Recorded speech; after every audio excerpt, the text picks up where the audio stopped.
Welcome back, my sunshiny friends. How are you? I am in yet a different location today, so please bear with me.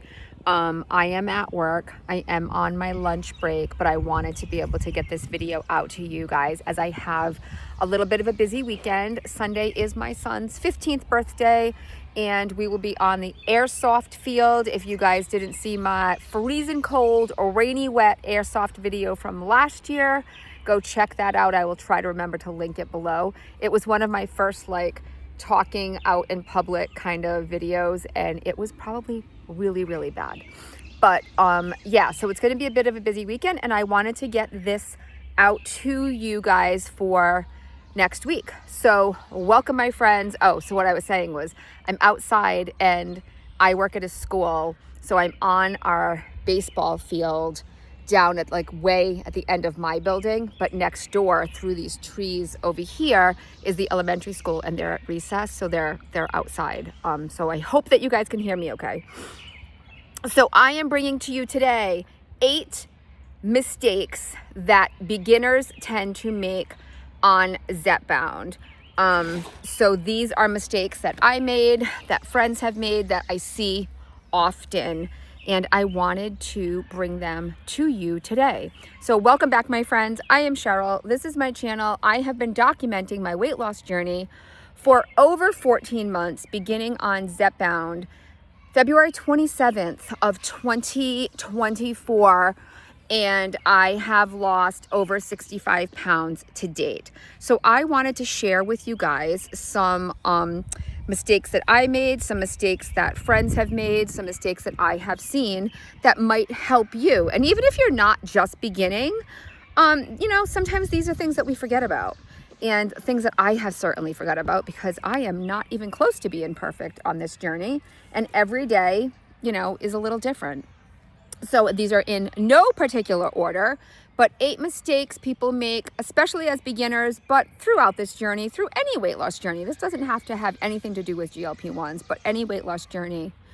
And again, I am not an expert.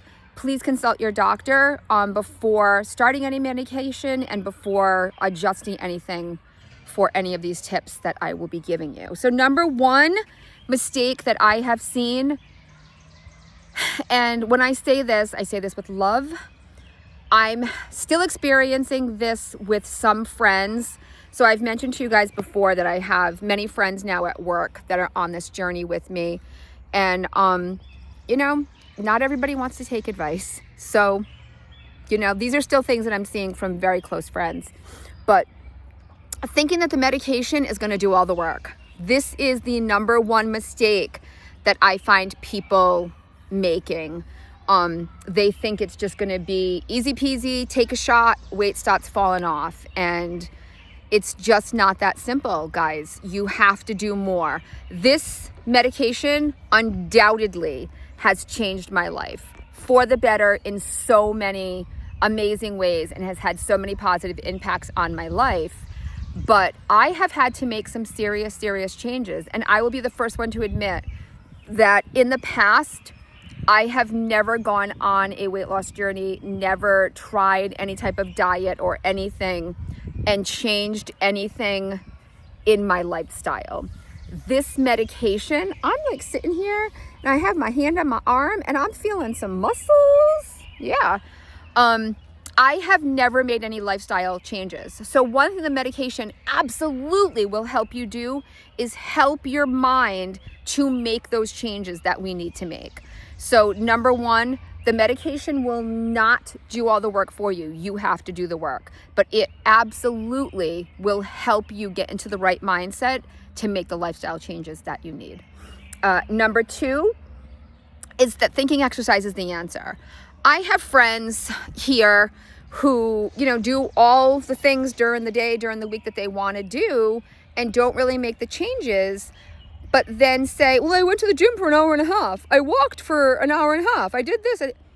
That's all well and good, but just because you're taking the shot and exercising doesn't necessarily mean that everything's going to magically change. It's just not the way it works. Everything has to kind of all fall into place for the medication to do its job the right way.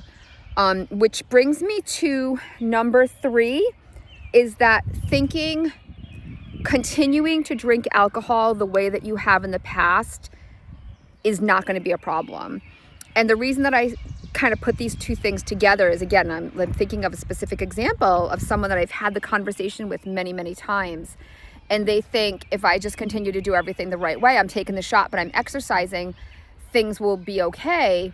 But then they're not losing weight and getting frustrated. And every time I have a conversation with that person, I say, well, what'd you do last night? I did this. I went home. I had a couple of glasses of wine.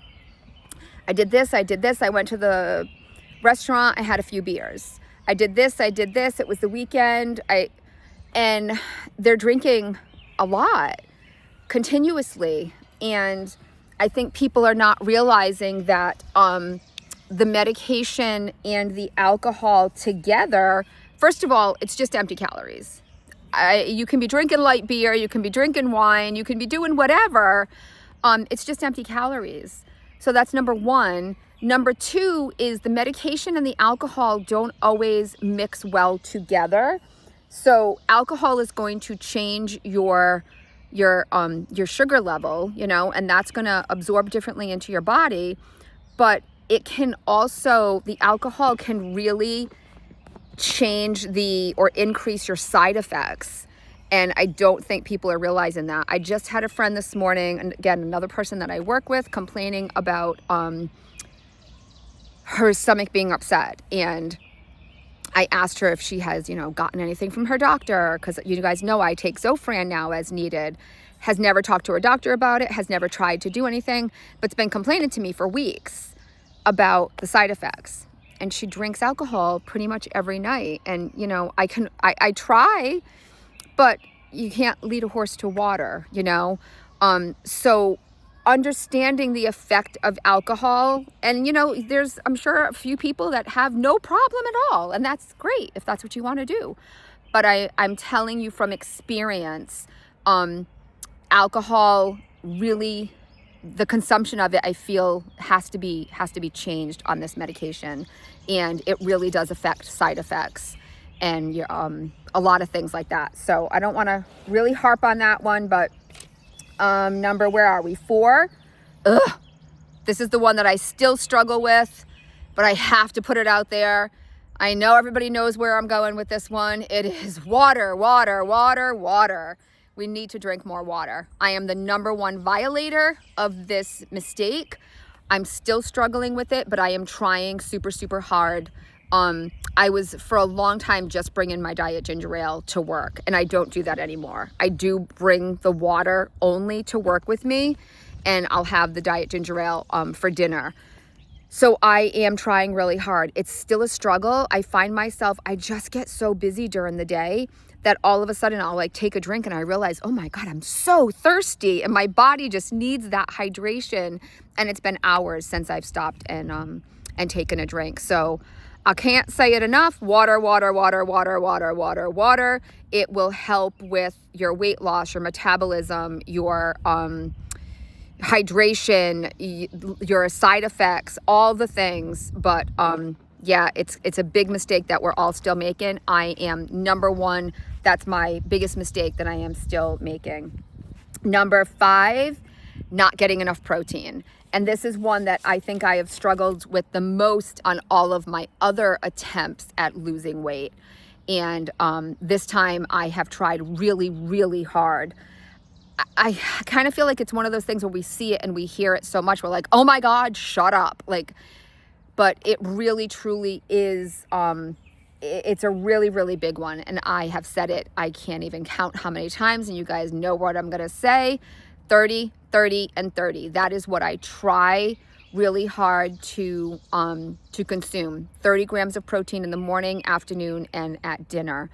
And I say morning, afternoon, and dinner, and not breakfast, lunch, and dinner, because I don't really do breakfast, lunch, and dinner. I do some type of liquid protein coffee, usually in the morning. I try to do something for lunch, and then a dinner that I try to have at least 30 grams of protein in.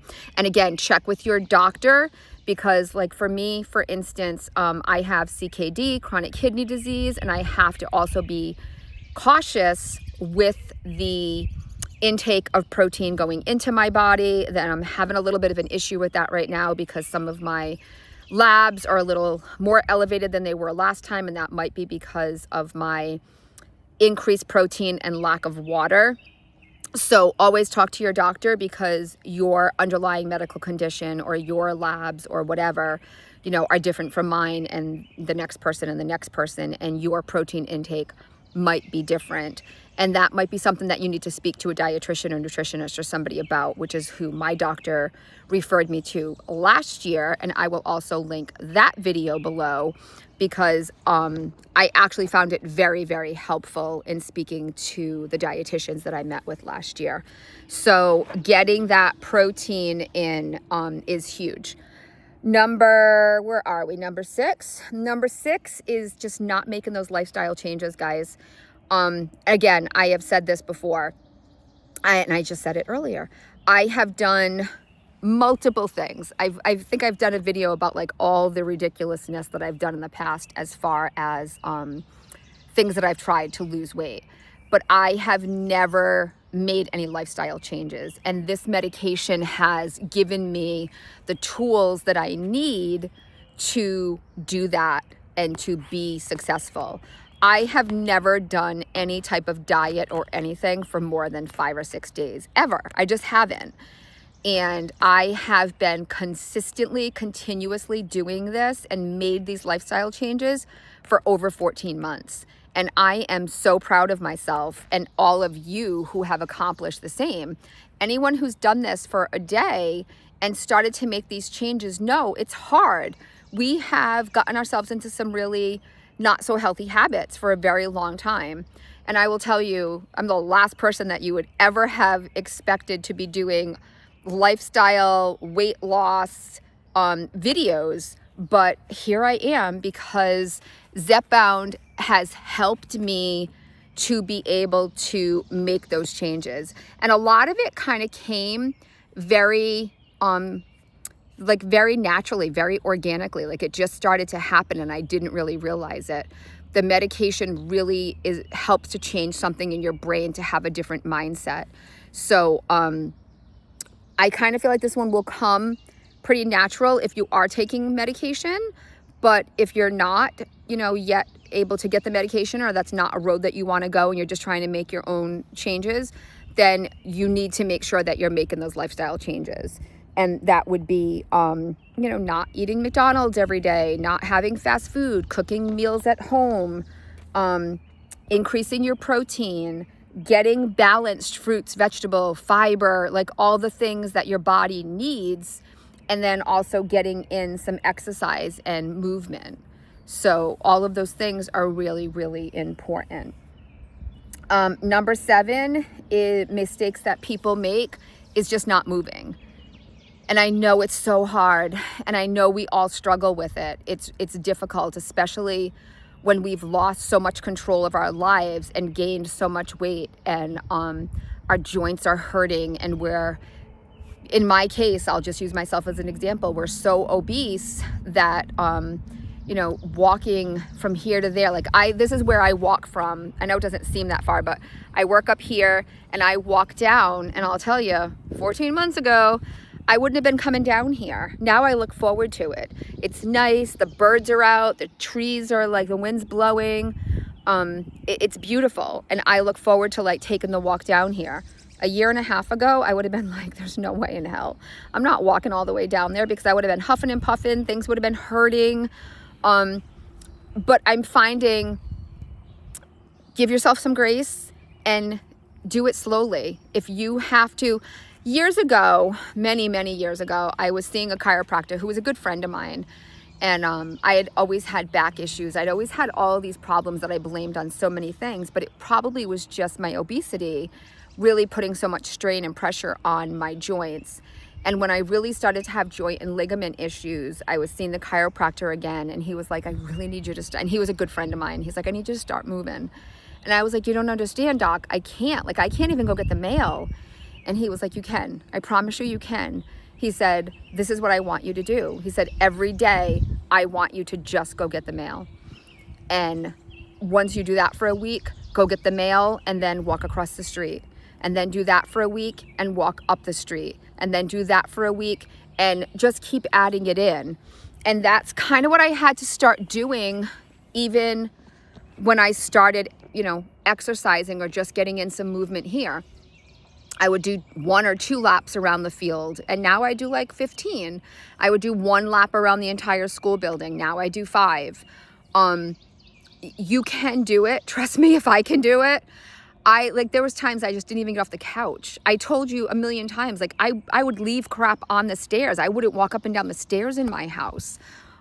So not moving is a big one, and it's hard. It's hard. I'm not gonna lie. It's gonna be difficult, but you can do it. I promise you can do it. Small baby steps. I don't care if it's 1 minute a day. You do 1 minute for a month, then you do 2 minutes, then you do 3 minutes, and you will get there. And in a year, you're gonna be like, oh, that annoying chick from YouTube, she was right. And now look at you. Now look at where you are. So big mistake, not moving. And number 8, this is another one that I struggle with, guys, but a big mistake that I have made and a big mistake that a lot of people make is not starting to strength train sooner. And this is one that goes with number 7. It's really, really hard to do, especially in the beginning when we're acclimating everything else. But in the end, building that muscle is going to help to lose weight faster. I have not done that. I mean, I got the flabby arms to prove it. And sometimes I feel like I don't have loose skin, but obviously I do. But sometimes I'm kind of mind blown that I still weigh 155 pounds because I'm wearing medium shirts and size 10 pants, and I weigh less than other people. I'm 4'11 3/4, but I still feel like I look fat. I still feel like I look fatter than other people. And I know I shouldn't compare myself, but I feel like if I had been doing that strength training, some of that would be a little different, and some of that muscle would have been built up, and that fat that's kind of still lingering may have turned to muscle. And if you turn it to muscle, it's gonna help the weight loss process significantly. So number 8 is not strength training. And I've told you guys this before. I'm up against a wall as far as strength training right now because, sorry, my papers are blowing away. I can't lift anything. I started doing that, and I have a ligament issue here in my shoulder, and I can't do that. I'll tell you, sometimes, can you see my big old muscle right here? Sometimes just holding the camera is all I need. I'm like, it's building muscle, but it's killing my arm. So sometimes I come down here to this bench. So this is where I come. And sometimes I just set YouTube up over here, and I do this little strength training from Fabulous and 50 or something. I'll see if I can find her and link below. And I do some little sit-up-y things here, and then we'll do some leg situations down here, and I'll do an 8-minute strength training video. And it doesn't necessarily have to be weights, is my point, but some type of strength training beyond cardio. And I think that that's a big mistake that people make, is thinking that they need all of the cardio when we need other things that are strengthening our core and our muscles and our ligaments. I had no idea how weak our ligaments got until I started snapping them left and right. And I have the scars to prove it. So I've got some scars here, and then I've got this nasty guy down here. Can you guys see that one? That's my ankle scar. So I've had reconstruction there. I've had ACL in my knee, and then I have a torn rotator cuff here. I've had a lot of problems ligament wise, and it's because of my weight. It's because I let things get so bad that all of these things really weakened. And, that's on me. But now I'm trying to do the best I can to prevent these things from happening. So consider it preventative measures at this point. Is if we can build up our muscles, our bones, our ligaments, our tendons, and all of these things, then we can make them a little bit stronger and try to help ourselves from having these issues in the future. So those are some of my biggest mistakes, and some mistakes that I'm still making, some things that I'm still working on. You know, none of us are perfect. We're all, this is not a sprint.